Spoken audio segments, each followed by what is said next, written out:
Sudah ya? Oke. Ya, Assalamualaikum warahmatullahi wabarakatuh. Waalaikumsalam. Kawan-kawan semua, terima kasih sudah setia sekali lagi ya untuk mengikuti persidangan. Ini adalah pra-peradilan yang keempat. Tapi sekali lagi tadi kami sudah tegaskan, ini bukan mengulur-ulur waktu, mau menghindari pokok perkara dan lain sebagainya. Tapi kita bicara mengenai hak yang kita gunakan, yang disediakan, difasilitasi oleh Undang-Undang Nomor 20 Tahun 2025 tentang Kitab Undang-Undang Hukum Acara Pidana. Dan memang ada pembatasan di dalam KUHP sebagaimana kita sebutkan, yaitu tidak boleh mengajukan perkara yang sama. Perkara yang kita ajukan ini perkara yang berbeda-beda. Pertama soal penggeledahan, penangkapan, penahanan. Yang kedua khusus pasal 32 ayat 1 Undang-Undang ITE. Yang ketiga khusus ganti rugi. Nah yang keempat ini khusus tentang pencekalan, kemudian tidak diberitahukannya pemberitahuan SPDP, dan juga soal penggunaan rezim KUHP yang berbeda dalam penersangkaan yang dalam putusan Dr. Tifa sudah dinyatakan batal demi hukum dan tidak mempertimbangkan aspek lain, karena terjadi dualisme seperti ini memunculkan ketidakpastian hukum atau legal uncertainty. Dan kami kembali menegaskan bahwa tiga hal ini. Satu, SPDP surat perintah dimulainya penyidikan tanggal 15 Januari dan 30 Maret yang tidak diberitahukan kepada tersangka dalam hal ini Mas Roy dan pemohon dalam konteks ini, itu melanggar hukum, melanggar putusan MK yang sudah menafsirkan KUHP yang lama. Pasal berapa tadi? 190 ya. Sudah menafsirkan KUHP yang lama, dan itu harus dibaca sebagai satu kesatuan. Kita tadi tahu bahwa mereka kan mendalilkan bahwa ini menggunakan KUHP yang lama, nggak bisa dong pakai KUHP yang baru. Iya, memang ini menggunakan KUHP yang lama, dan KUHP lama itu pasalnya sudah ditafsirkan oleh MK bahwa yang namanya pemberitahuan surat perintah dimulainya penyidikan itu bukan hanya soal urusan antara penyidik dan penuntut, ya, jaksa penuntut umum, tapi juga hak bagi pelapor, terlapor, atau termasuk juga tersangka dalam hal ini Mas Rob, ya. Itu satu hal, dan tidak dipenuhinya syarat formil seperti ini, maka berakibat cacat hukum proses penyidikan selanjutnya. Makanya kemudian konsekuensinya kalau ini dikabulkan, penetapan tersangka Mas Roy batal. Dibatalkan. Nah yang kedua adalah mengenai soal pencekalan Mas Roy. Pencekalan Mas Roy memang sudah berakhir sebagaimana diakui mereka, tetapi kita sendiri tidak pernah tahu apakah memang berakhir atau tidak, karena tidak pernah ada pemberitahuan. Dan Mas Roy juga belum berniat keluar negeri atau coba-coba keluar negeri, belum berani, daripada nanti dipermalukan, ya kan?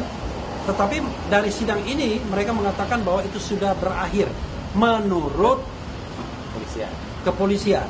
Ya, kepolisian itu adalah peminta, ya, orang yang memintakan, institusi yang memintakan pencekalan atau pencegahan, cegah tangkal ya, cekal itu. Nah, tetapi kita mempermasalahkan aspek formilnya, bahwa ketika dilakukan pencegahan itu tidak pernah diberitahukan kepada Mas Roy sebagai tersangka dalam jangka waktu 7 hari, ya. Kemudian yang ketiga adalah sekali lagi penggunaan dua rezim KUHP yang berbeda, antara penggunaan pasal 434 dengan pasal 311 ya, atau 310 dengan pasal 433, itu adalah pasal pencemaran nama baik. Sekali lagi sudah memunculkan ketidakpastian hukum yang dalam konteks putusan Dr. Tifa di Pengadilan Negeri Jakarta Timur dikatakan sebagai null and void atau batal demi hukum. Itu yang bisa saya sampaikan, dan sekali lagi mudah-mudahan ya hakim tunggal pra-peradilan memiliki keberanian untuk menerobos semua sekat, karena sekali lagi kita katakan kita bisa membuktikan bahwa aspek formilnya bermasalah yang dulu barangkali orang tidak pernah permasalahkan karena mungkin macam-macam lah, ada masalah tembok kekuasaan dan lain sebagainya. Kita mempermasalahkan aspek formil yang precise, yang betul-betul memang melanggar aturan hukum yang sudah kita sepakati, baik KUHP lama maupun KUHP baru. Dan dalam konteks ini KUHP lama yang sudah diperkuat oleh putusan Mahkamah Konstitusi. Dan kita tidak ingin seperti kejadian sebelumnya di mana pasal 32 ayat 1 yang kita tantang agar menghadirkan ahli dan saksi yang pernah melihat Mas Roy melakukan perbuatan yang dikategorikan sebagai pelanggaran atau bisa didakwa atau disangka dengan pasal 32 ayat 1, tidak ada bukti baik saksi maupun ahli, tetapi kemudian hakim tunggal bukan menjawab pertanyaan itu, tetapi justru menghindar, mengatakan bahwa ini waktunya, timingnya tidak tepat, harusnya setelah dilakukan penersangkaan pada tanggal 7 November 2025. Nah, mudah-mudahan hal seperti itu tidak dilakukan lagi untuk saat ini. Silakan Mas Tristan mungkin mau menyampaikan tambahan. Sedikit aja tentang pencegahan ya, pencekalan. Jadi tadi sudah disampaikan bahwa memang sudah kadaluarsa ya. Artinya ini sudah diakui oleh penyidik dalam hal ini Polda. Jangan sampai nanti ada putusan yang menyatakan bahwa ada kurang pihak, harus imigrasi lagi dilibatkan. Nah ini sudah ada pengakuan bahwa mereka sudah kadaluarsa. Nah ini seharusnya tanggal 11 Desember sampai dengan 11 Juni 2026, satu hari setelah 11 Juni 2026 itu sudah tidak ada lagi istilahnya pencekalan sebenarnya. Itu sudah memang kalau bilang sudah kadaluarsa, tapi kita kadaluarsa. Artinya ini memang wajib untuk dikabulkan kalau kami sampaikan seperti itu. Mungkin itu penambahan dari Oke, ada lagi Cian. Miracle. Ya. Nah, silakan. Sorry, silakan. Baik, teman-teman, izin menambahkan yang tadi sudah disampaikan. Jadi barusan kami membacakan sekitar 40 halaman replik ya. Ini merupakan tanggapan kami atas 22 halaman jawaban dari termohon dan 36 halaman dari jawaban turut termohon. Jadi kami dengan waktu yang cukup singkat berusaha untuk menjawab semua jawaban-jawaban dari mereka. Kami menanggapi jawaban-jawaban dari termohon dan turut termohon. Nah, ada dua hal yang penting untuk kami sampaikan yang cukup menarik ya. Jadi yang pertama adalah karena turut termohon menyampaikan eksepsi. Yang pertama itu terkait dengan seharusnya permohonan pra-peradilan yang keempat ini gugur. Dalam uraiannya, turut termohon memberikan contoh empat putusan pra-peradilan yang gugur, dan 4 putusan peradilan yang gugur ini adalah putusan pra-peradilan yang ada sebelum berlakunya KUHP yang baru ya. Jadi putusan peradilan yang lama. Jadi ya bahasa singkatnya sepertinya turut termohon ini belum move on ya, menggunakan kurang update terkait dengan proses peradilan dalam KUHP yang baru. Dan yang kedua adalah terkait dengan adanya eksepsi yang mengkaitkan dengan asas peradilan cepat, sederhana, dan biaya ringan. Nah, kalau tadi teman-teman sempat saksikan dalam pembacaan jawabannya, turut termohon sempat ada salah satu frase yang sangat kita kasih tanda kutip ya, bahwa ada tidak efisiensi proses peradilan. Nah, ini yang menurut kami cukup berbahaya ya. Kalau mindsetnya seperti itu, ingin peradilan yang cepat, ingin peradilan, tadi kami sudah bertegas bahwa peradilan yang cepat adalah bukan peradilan yang tergesa-gesa. Jadi jangan sampai peradilan cepat, sederhana, dan biaya ringan ini mengabaikan asas kepastian hukum, khususnya keadilan bagi pemohon. Kami berharap itu mungkin mindset turut termohon, tapi mudah-mudahan bukan mindset majelis hakim dengan pemberian pembatasan terhadap besok kita upaya pembuktian dan lain sebagainya. Itu sih tambahan dari saya. Ya, oke.